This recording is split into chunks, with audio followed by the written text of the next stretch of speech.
Queridos e amados irmãos, mais uma vez, aqui estamos, em nome de Jesus, reunidos nessa oportunidade ímpar de, através da tecnologia, podemos dar continuidade ao trabalho do nosso Mestre Jesus.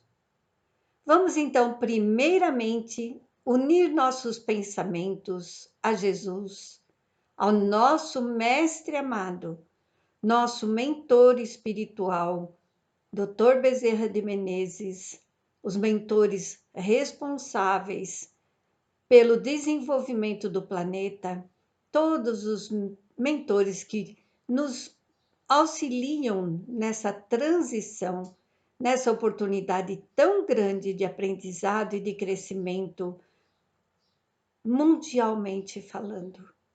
Obrigada, Jesus. Que a luz do seu amor esteja conosco, que a luz do seu amor ilumine a cada ser humano desse planeta, a todas as religiões, a todos os dirigentes do governo de todos os países. Ilumina, Jesus, a nossa Casa Espírita, Centro Espírita Caminho do Evangelho, todos os seus dirigentes, trabalhadores, encarnados e desencarnados, e a todos nós, necessitados do seu amor, do seu carinho, da sua condução, através de nossos mentores individuais, que possamos mentalmente estar unidos em pensamento para dar prosseguimento ao trabalho maravilhoso dessa casa. Que todos os desencarnados lá presentes, ainda em tratamento, possam receber o nosso amor e o nosso carinho. Que assim seja, Jesus. Que o seu amor possa nos envolver nesse momento para dar a luz da sua palavra. Que assim seja. Então, meus irmãos, nós vamos falar hoje do item 13 do Evangelho segundo o Espiritismo, capítulo 7, Bem-aventurados os pobres de espírito. Vamos falar da missão do homem inteligente na Terra. Eu considero que a inteligência, ela pode ser um dom maior a algumas pessoas em particular, mas ela é um dom de todos, que pode ser exercitado e desenvolvido para todos os seres humanos. Por isso, estamos estudando, adquirindo conhecimento sempre, porque através do conhecimento nós vamos crescer. Sem conhecimento, nós não chegaremos a lugar nenhum. Então, qual é a missão do homem inteligente na Terra? Nós vamos ver ali nesse capítulo 7 do Evangelho segundo o Espiritismo, no item 13, que os homens de ciência e de cultura, segundo o mundo, geralmente eles têm uma opinião tão elevada de si mesmos e de sua superioridade que olham as coisas divinas como desprezíveis para merecer sua atenção.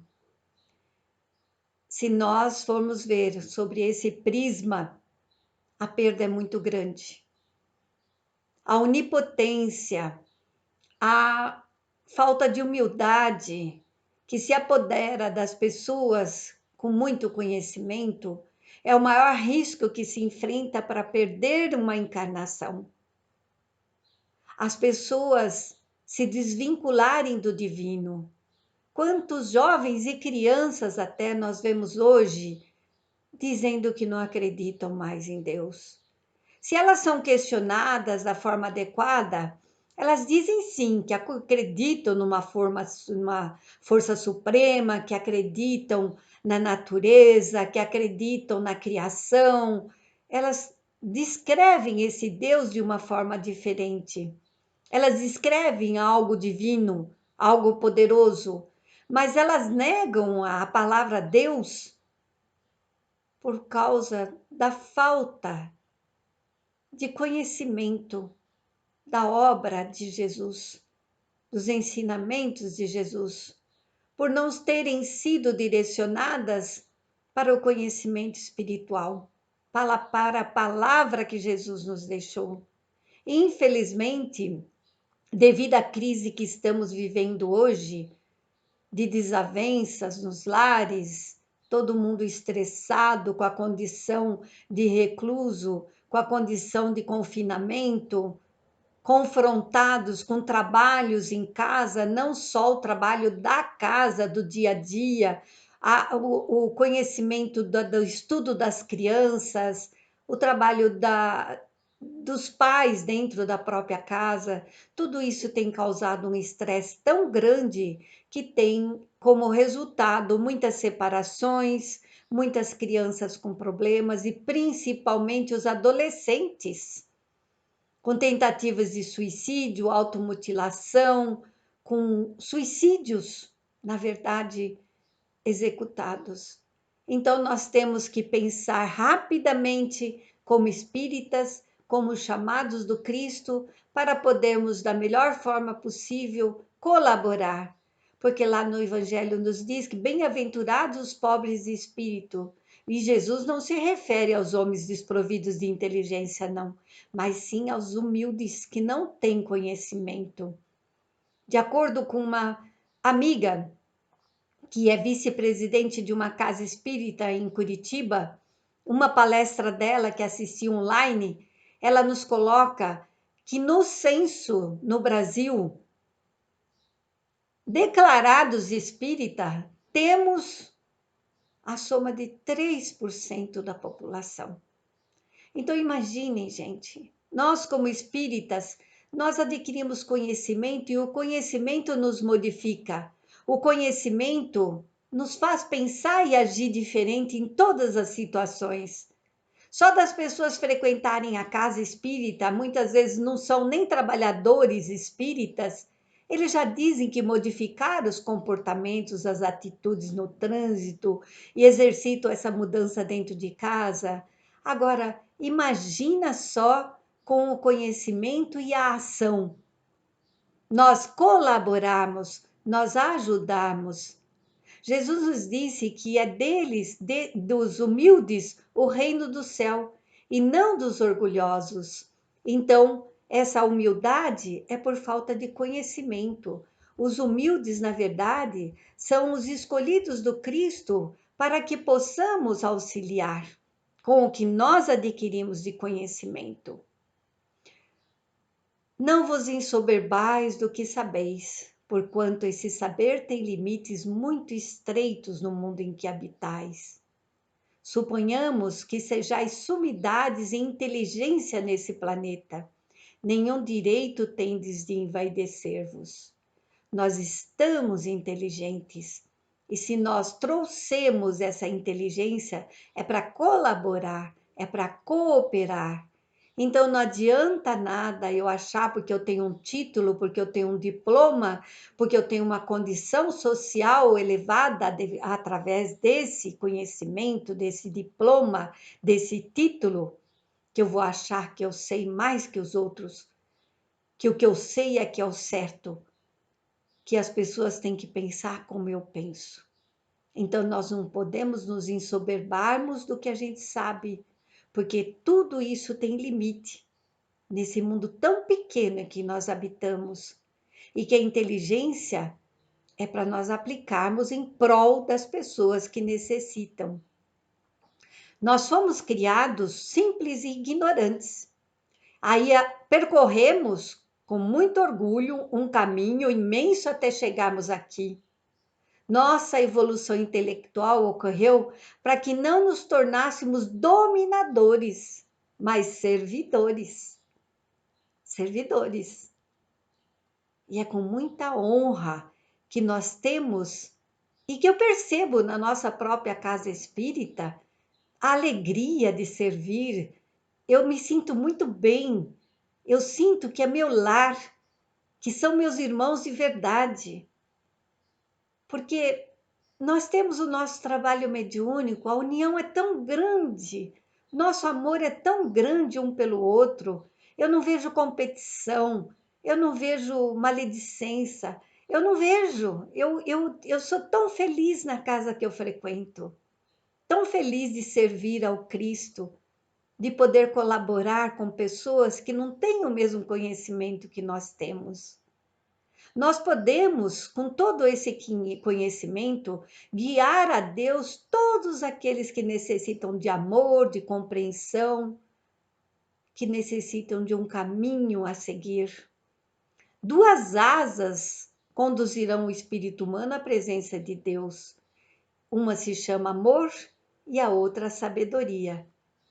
E se nós temos esse amor, e se nós temos o conhecimento, nós podemos com certeza colaborar com as pessoas que necessitam de nós, ouvindo uma palavra amiga, uma prece. Quantas pessoas a gente faz prece e a gente percebe que são ajudadas, que minimizam a dor, e isso acalenta o nosso coração.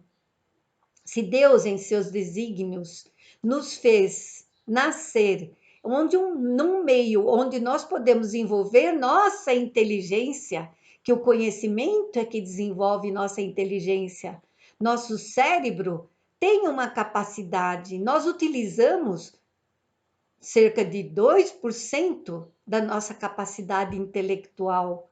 Einstein e os grandes gênios da humanidade chegaram a 10%. Agora imagina a nossa capacidade. Se nós nascemos no meio em que podemos desenvolver essa nossa inteligência, é que Deus quer que nós façamos uso dela para o bem de todos, pois é uma missão que Ele nos deu, nos colocando em vossas mãos um instrumento, em nossas mãos um instrumento com o qual nós podemos ajudar no desenvolvimento de inteligências menos favorecidas e conduzi-las a Deus.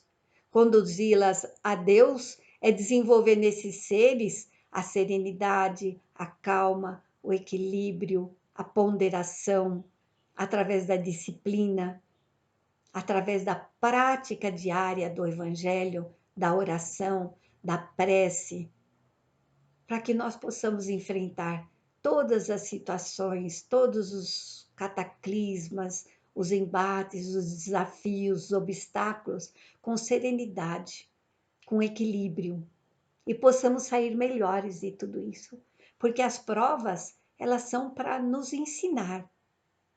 Todo homem tem na Terra uma missão, seja uma missão grande ou pequena, ele tem.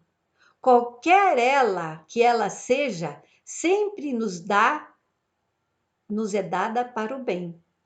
Falseá-la, falhar em seu princípio, é falir no próprio desempenho. O Evangelho segundo o Espiritismo. Se todos os homens inteligentes se servissem de sua inteligência segundo os critérios de Deus, a tarefa dos espíritos seria muito mais fácil para fazer avançar a humanidade. Então vocês imaginem, se nós fizermos o nosso trabalho, se nós passarmos da forma adequada, se nós aplicarmos primeiramente em nós, dentro da nossa casa, o conhecimento que adquirimos através do Evangelho na nossa casa espírita e agora online, com tantas palestras, Evangelho no Lar com Divaldo. Eu fiquei tão orgulhosa quando fiz o Evangelho no Lar no domingo à noite, em que foi o Divaldo que participou. Gente, tinha quase 2.000 pessoas online. É muito lindo isso. É muito lindo. Então, nós temos o recurso, a tecnologia, está na nossa mão.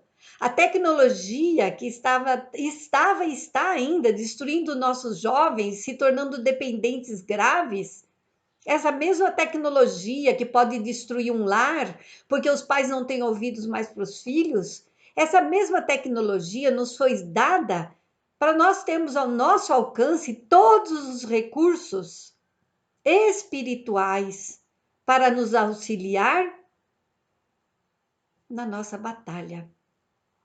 E se nós fizermos da forma certa, da forma correta, com certeza os mentores vão poder mais facilmente trabalhar essa transição. trabalhar as pessoas que passam por maiores dificuldades, as pessoas que não têm o conhecimento. A natureza do instrumento que nos é dado não indica a utilização que deve prestar-se? Vamos dar um exemplo. A enxada que o jardineiro entrega ao seu ajudante não mostra a este que lhe cumpre cavar a terra? O que nós diríamos se esse ajudante, em vez de trabalhar, de cavar a terra, ele erguesse a enxada para ferir o seu patrão? Nós diríamos, nossa, que horrível, que ele merece ser mandado embora, ser expulso. Pois bem, não se dá o mesmo com aquele, com nós, conosco, que se serve da sua inteligência para destruir a ideia de Deus e da providência entre seus irmãos? É algo para nós pensarmos. Não levanta ele contra o seu senhor a enxada que lhe foi confiada para arrotear, para lavrar, para arar o terreno? Ele tem o direito ao salário prometido? Não merece, ao contrário, ser expulso do seu trabalho, desse jardim? Pois ele vai ser. Não duvidem. E vai atravessar existências miseráveis e cheias de humilhações até que se curve diante daquele a quem tudo deve. Então, nós temos uma missão, nós temos um trabalho. A missão nos foi confiado, um instrumento nos foi dado. Então, dependendo do uso que nós vamos fazer desse instrumento que nos foi dado, que primeiramente tem que ser praticado conosco, na nossa casa, na nossa reforma íntima, porque na nossa reforma íntima, vocês podem ver Paulo de Tarso, ele ficou mais de 2 anos no deserto, em aprendizado, em reflexão, para a sua reforma interior, para depois ele começar a praticar.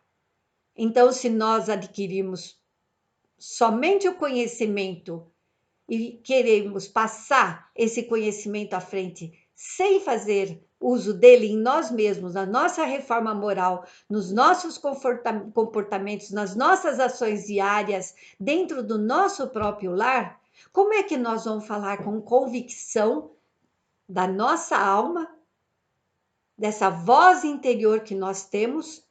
Quando nós falamos às pessoas, essa convicção é lida por essas pessoas e eles absorvem e internalizam esse conhecimento com convicção para colocar em prática. Por quê? Porque eles leram em nós, que dentro do nosso interior, que o nosso espírito se conectou ao dele com essa convicção. Que é a convicção de que nós temos o conhecimento, mas que também nós o praticamos. Então, gente, a inteligência é rica de méritos para o futuro, mas só com uma condição dela ser bem empregada. Infelizmente, muitos, mas muitos a tomam como instrumento de orgulho, de perdição até contra si mesmos. Aí, nós vamos voltar para poder aprender tudo novamente. Nós aprendemos na escola que passamos por todos os reinos, o mineral, o vegetal, o animal e o hominal. E são como crianças que começam no pré-primário, passam pelo primário, pelo ginásio, colégio e galgam a faculdade. Só que o orgulho nos cega e nós passamos a ser doutores que só conversam com doutores. O resto, se esquecendo das criancinhas lá do pré-primário, que precisam aprender para nos alcançar. Que tristeza, né? Que tristeza! Nós deixarmos para trás os nossos irmãos. Nós vamos ter que voltar para alcançá-los. Ou eles, com o conhecimento, através de outros meios, são os que nos irão voltar para nos socorrer. O homem abusa da inteligência como de todas as suas outras faculdades. No entanto, não lhe faltam ensinamentos que o advirtam de que uma poderosa mão pode retirar o que lhe concedeu. Está lá, Ferdinando, Espírito Protetor, Bordeaux, 1862. Então, nós temos tantos recursos. Quantas pessoas a gente ouve falar: meu Deus, eu tenho tudo para ser feliz e não sou feliz. É a falta da prática do conhecimento, é a falta da prática dessa inteligência que nós desenvolvemos através do conhecimento da palavra do Cristo, do que ele nos trouxe para nos auxiliar. Quem falou que essa é a última prova que nós vamos passar, essa pandemia? Nós estamos vendo o planeta totalmente dominado por furacões, deslizamentos, cataclismas. Então, as pessoas necessitam desse conhecimento para enfrentar de uma forma mais serena e segura, com o conhecimento de que a vida continua, de que ela não termina aqui, de que a vida nos dá a transformação da Terra, porque está na programação dela essa transição, essa transformação. O grande erro das criaturas humanas foi valorizar exageradamente a inteligência, desprezando os valores legítimos do coração nos caminhos da vida. Emmanuel, lá no Consolador. Então, a inteligência foi utilizada só para criar material, e o espiritual ficou para trás, sendo que a base, o alicerce principal é o espiritual. Num alicerce, se nós formos comparar num alicerce de uma casa, o conhecimento é o ferro que vai ali no alicerce. O cimento é a prática dessa inteligência, é a sustentação, o condensamento desse alicerce. Então, nós temos que aplicar esse conhecimento. E Allan Kardec, ele nos diz que quando todos os homens estiverem convencidos de que Deus é o mesmo para todos, de que esse Deus soberanamente justo e bom, nada de injusto pode querer, e que o mal vem não dele, mas dos homens. Todos se considerarão filhos do mesmo Pai e estenderão as mãos uns para os outros. Então, nós temos aqui tanto conhecimento. Cada pedacinho do Evangelho é um grande, imenso conhecimento. Olha quanta coisa nós falamos da inteligência e de nós aplicarmos essa inteligência de forma adequada. Aplicar essa inteligência para o bem, começando por nós. Começando como tratamos as pessoas dentro de nossas casas. Começando a ouvir. Ouvir. Para isso que nós temos 2 ouvidos e uma boca. Ouvir sem pensar, sem começar a encontrar a defesa, sem querer encontrar a resposta para provar que está certo, mas sim ouvir, fazer o processamento do que foi ouvido, refletir, para devolver de forma sensata e equilibrada ao ser que está na nossa convivência, seja esposo, esposa, filho ou filha, ou pais, não importa. Mas que façamos bom uso do diálogo através do ouvir. Que Jesus esteja conosco, que Jesus nos abençoe nessa transição, que abençoe a todas as famílias que perderam um ente querido pelo coronavírus. Acabei de ouvir de uma pessoa ainda hoje de manhã, que essas famílias sejam confortadas, que essas famílias recebam o apoio dos mentores espirituais responsáveis por todas essas partidas. Que Jesus abençoe a todos que estão hospitalizados, graves, com o coronavírus. Abençoe essas famílias que estão portadoras do vírus, reclusas dentro de casa, e os que não adquiriram o vírus, que possam ser amparadas por Jesus para que possamos seguir as regras e não proliferemos essa doença mais e mais. Que Jesus possa amparar as famílias, os pais, as crianças, os jovens, para que possam, através de sua palavra, encontrar a paz dentro dos próprios lares. Que Jesus possa equilibrar, amenizar, minimizar os nossos pensamentos, para que esses pensamentos alcancem todo esse processo que envolve o planeta e que possa transformar mentes que colaboram com o mal-estar do momento que estamos passando. Jesus esteja conosco, abençoe a nossa casa espírita, abençoe a cada um de seus trabalhadores, de seus dirigentes, abençoe a todos os assistidos que estão em nossas mentes, abençoe a todos os encarnados, Jesus. Que assim seja. Muito obrigada, queridos irmãos. Que Jesus esteja conosco.